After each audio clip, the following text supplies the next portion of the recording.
want to talk about the ways how to start your non-medical home care agency. I want to talk about what is a non-medical home care agency. So we're going to break this down. Listen, how I got started was, it wasn't no big grand scheme of things. I just got started, right? My grandfather took sick, and all I knew was I wanted to help him. I had worked in nursing homes, hospitals, medical assistant jobs all over Ohio, which I'm from Dayton. And I knew that I didn't want to, let my grandfather go to the nursing home based off of he was the head of the family, and I just wanted to keep him home and comfort care him until his glory days ended. Now, this was back in 2012 when this all got started. However, my grandfather, he ended up passing away June of 2020, and here we are, it's 2025. So I want to talk about the breakdown and what a non-medical home care agency is, right? So it's not skilled, it's non-medical, right? Nothing is medical. You don't need a medical license. You're not doing IVs. You're not doing IVs. You're not giving a patient any type of medicine. You're not doing puree diets or anything. You're not doing nutritionist stuff. You're not doing occupational therapist stuff. You're not doing respiratory therapist stuff, physical therapy, and so on. So those things would be in a medical home care agency, and the terms are skilled. So skilled nursing and non-skilled, right? So what you can help with, you can help with in non-medical, but be careful in your state because some, like Texas, where I stay at now, is a little different. And we'll talk about that on another note. So you can help with meal prep. You can help with errands ran. You can do companionship like playing cards, baking cake, cleaning up, light duty type of stuff. As if your ideal client is a senior, then that means they can't bend and maneuver around the way they used to because, gravity is taking over us and, it's life. So you can help them clean. You can clean out their refrigerators. You can wash their clothes and fold them. You can clean out their bathtub. You can clean out their table. You can get them prepared for Thanksgiving, Christmas, Labor Day, Easter, whatever it is that they serve out there traditionally. You can help them get ready for church. You can grocery shop for them. I don't know if I said that already. You can run any type of errands for them, like pick up their medication for them. You can also do medication reminder, like making sure that, did they look into the pill pack to see if they took their medicine Monday through Friday or Sunday through Monday, and just kind of, help them say, hey, this, based off of this goes in here. So you just do a medication reminder. You're not passing no meds, so be very careful when you have your ideal client and they ask you to do certain stuff. Make sure you are following the law, right? So those are the things that you can do. So I want to talk about the names that sometimes are being called out there. So we started off with non-medical, right? Another name is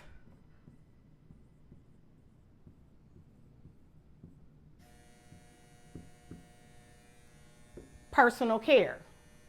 Personal care is all the things I just named, but I know it's a lot of names out there is thrown at you and you say, I don't even know where I'm starting at, right? But personal care is making sure that their teeth is brushed, helping them, assist them to the bathroom. Sometimes people have mobility issues and can't get into, bend down, get their toothpaste, whatever. So that's personal care, helping them put on their TED hose, socks, and, just to make sure the circulation is going, helping them get to the gym or work out and do some maneuvering and, keep that blood flow going. So ADLs is what people call it, adult daily living. So another name is Homemaker.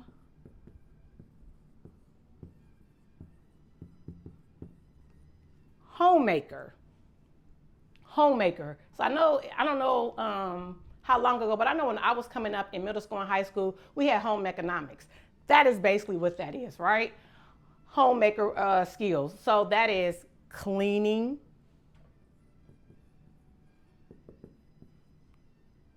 refrige, organizer,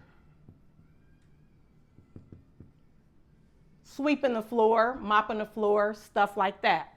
Another name that we can call it is companion care. Companion care is what I would start off if I don't have a RN, registered nurse, or if I'm not an LPN, if I'm not a medical assistant or anything like that, I would start off with that name. I like companion care. That's a very safe zone, and then you can break down what it is that you offer. So, companion care.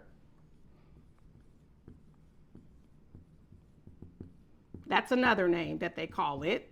So guys, don't get so confused. Just people use different names, tomato, and sometimes it stops people in their tracks. Another name, this is one of the most newest names within like the last 5 years, like since COVID, it was booming.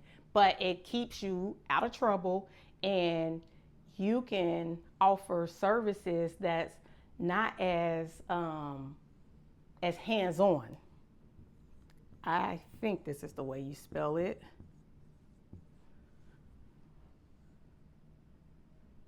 Concierge. Senior Concierge. Now with this one you can offer travel. If someone needs help putting their travel plans together. This is very not hands-on, but people still need help that's in between that stage. Not ready to go to the nursing home, not ready to rely on their family, but eyesight is being lost. They can't really see, as clear as they used to. They still want to be independent. That's another name too, independent living. But this is a person that is still with it, but may have loss of eyesight or just with the technology. So you can offer travel, internet stuff,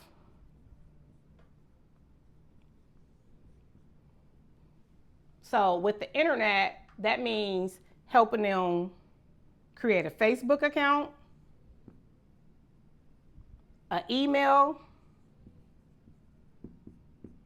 IG, TikTok. Sometimes people go see the doctor. They need to create a my chart. When you hook up with these AT&T services, Xfinity and stuff like that, sometimes you have to create an account. So you help them create all their accounts on those apps and show them how to work it.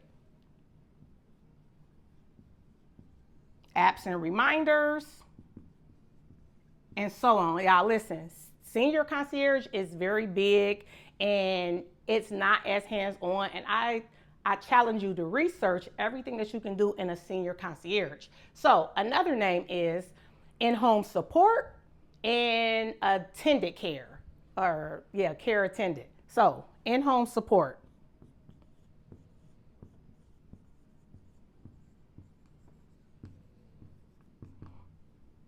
That's it, right? In-home support. Respite. Now Respite, still the same thing, or the name, but this is a little bit different, but the same. It's just how you want to niche these services or what it is that you're going to provide. So Respite a lot of times mean that the family need a break. So this is probably for a person that stay at home with their loved ones, and their loved ones are going out of town. They may need to stay 3 days, with you, or they may need your services to come over there and stay 3 days with them and just kind of help them around. So sort of like a babysitter or something, when you have a small child. So respite care is, hey, we're going out of town. We need someone to come and check on mom, dad, or the vulnerable adult that you would be helping serve. And it's short. It's short, like 3 days, 7 days, 30 days. It generally don't go over 30 days, but respite is a big one that no one knows about. And how that works is sometimes you can go over 2 the home while the other people are gone, or check in, drop in services, and then just get very clear about what it is that you're doing and offering. Or if you have a home where you got an extra bedroom or something like that, you can deck that thing out and offer respite care. So yeah, so those are the names to start your, those are the different names outside of non-medical home care agency that people get, just very festered about, and they don't understand, or they trying to say, what's the difference? Well, what's the difference is your audience, the person that you're going to serve. But all of these names are kind of around the same, and it's all non-medical, right? So I hope that helped someone who probably wants to break down of what's the difference of a non-medical home care and a skilled medical home care.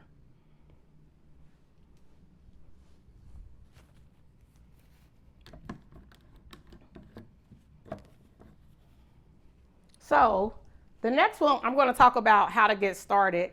Y'all, I wish I had like a spray to spray this stuff, and but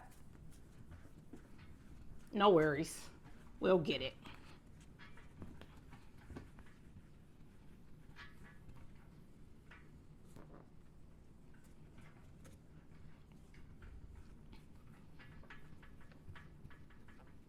This is a big question from people, how to get started. Now, when I got started, I just got started, right? I rented a house.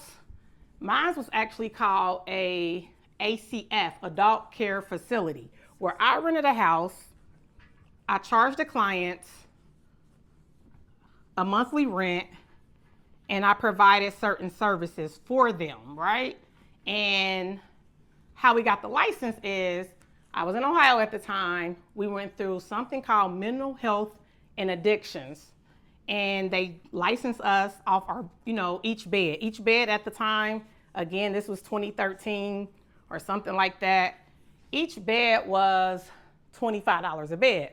So we just put like 5 beds in there. They were twin beds, and got each one of them licensed.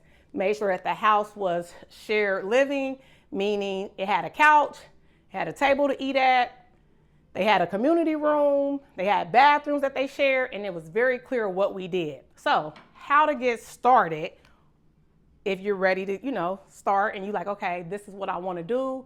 The first thing that you would need to get started is a name. So be very careful with your names, because on the flip side, which I'll talk about that in another video, is you want to make sure that you're able to go to the banks and be bankable and get funded to do your marketing, to add, to get some computers, whatever that is, to hire, right? So the first thing is coming up with a name. Do not, and I repeat, do not use stuff like transportation, trucking. I wouldn't even use healthcare, but healthcare is still kind of low. Like mid-risk, but I would just kind of keep it simple and use something like Ava's LLC or Total 360. That was a good name. That's actually a business out there. But just kind of keep it simple, because when you go to the banks, you want to have a low risk business when it's time to get business credit, right? So the first thing you want to do is come up with a name. I tell my people that I help use a website called Namelix. Namelix, you can type in what it is that you're doing and what stands out, what's brandable, and it'll help you break those things down, right? So I would use Namelix.com. That's it. Just go there. It's a free tool. So now you got the name, right? Now the next part is ready to get started. I would search the name, make sure you can use it, make sure it's not copyrighted, make sure it's not a trademark, any of those things, right? So I would get the phone number and email. I would create that, even if it's on a Gmail account. I would create the business name, the business phone number, and the email. The reason why I'm doing the email first before I do the license is because it's going to send it to this email, right? If you don't do it that way, then you're going to have to send it to your personal email. So I would do business email and phone. Business email you can get through GoDaddy, you can get through Google, you can, just research it. You'll be able to get an email and phone number. You might have to go to Google Voice, but a lot of times I would use Ring Center to get the phone number.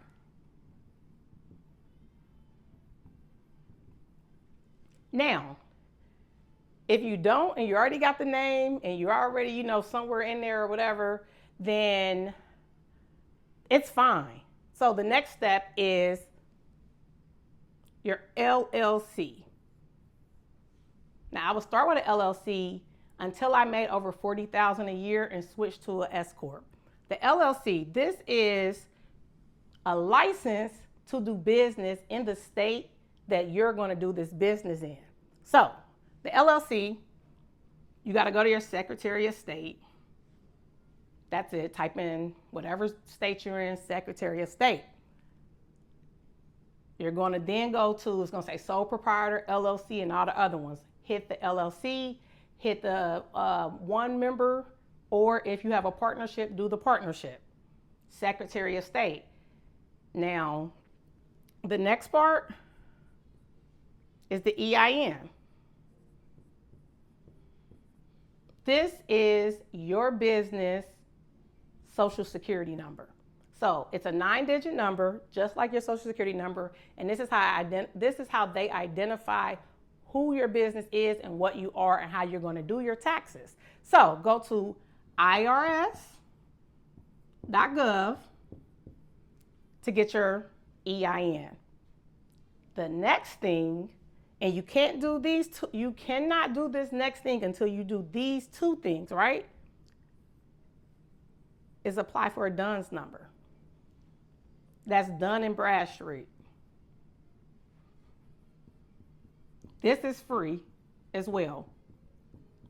They're going to ask you for these two articles, look you up, and then in the next 7 to 10 business days, they're going to send you your DUNS number. You make sure you put this in your notes or somewhere special so that you can always come back to here, because this is going to be a part of when you start doing business in your business credit. So make sure you do your DUNS number. The next thing is the NPI. This is a free number too, National Provider Identification. So this is how in all the medical field, they find you and you're able to do the insurance claims, any of that stuff. If you end up having RNs and doctors and stuff, this NPI number you will need. Now you're underneath there, you're going to either do individual. So if you're private duty and you're just doing it yourself, do individual. But if you're doing it as a business, do group. And this is free. It'll send to you 3 to 5 business days. Save that number. This is how they identify you, right? So we got name, email, phone number, LLC. That's the business to do. That's the license to do business in your state. This thing is anywhere around $50 to $400. Just depending on what state you're in, right? After you got all those things, irs.gov is for free. Duns and Bradstreet is for free. NPI number is for free. All you have to do is Google these things, get enough attention span, and get these things done. So your next step after all of these things are done,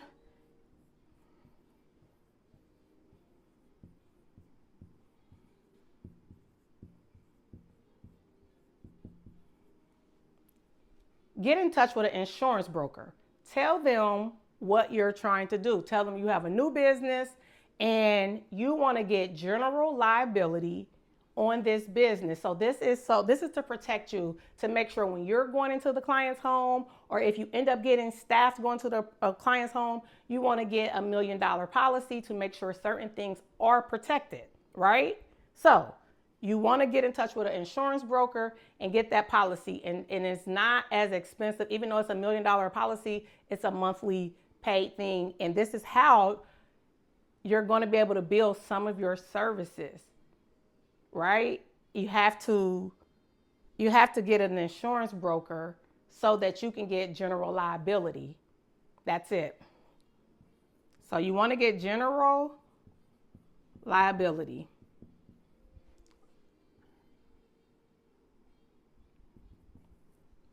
Right?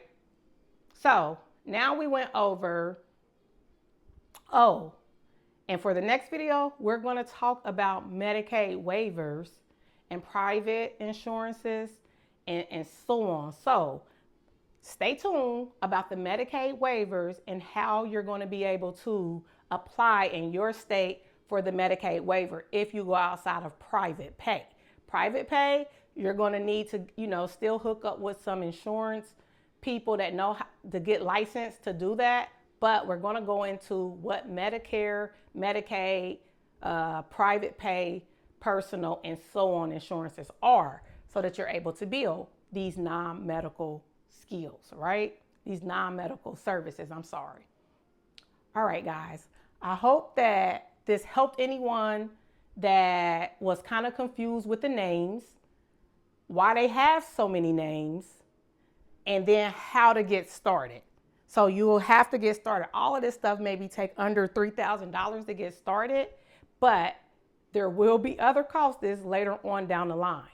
And you can be your business, right? You have to start off, you might have to be the caregiver if you don't have any money there to, pay caregivers. You go out, you create your process, your policy and procedure, and we'll talk about those things. If you need something like that, like a policy and procedure handbook, employee handbook, any of that stuff, we'll talk about that, how to get workers' comp insurance if you're going to hire W-2 employees. So I hope this helps somebody, and I'll be back. Bye.